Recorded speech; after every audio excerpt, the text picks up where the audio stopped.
พี่น้อยตอนนี้ก็ถือว่าได้กองไว้ไปที่เรียบร้อยแล้วพี่น้อยถือว่าสรุปว่าได้หาพาพี่น้อยหาพาบ่สูงพี่น้อยประมาณเพียงกับหัวทับส้มไหมเพียงและทับส้มไหม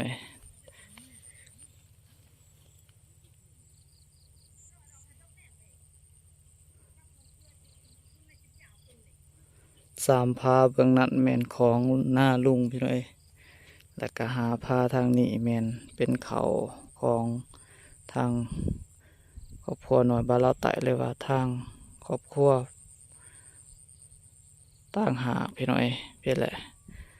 หาพามาพี่น้อยก็เป็นเขาของครอบครัวหน่อยบ้านเราไต่พี่น้อยแล้วก็สามพาเบื้องนั้นเป็นเขาของลุงเพิ่นพี่น้อย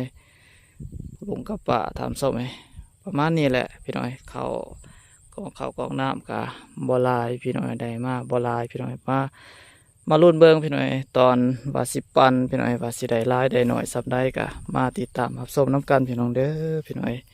แต่ว่าตอนนี้ก็ยังบ่ได้ปั้นดอกพี่น้อยก็สิได้ทานำบกลงก่อนพี่น้อยทาง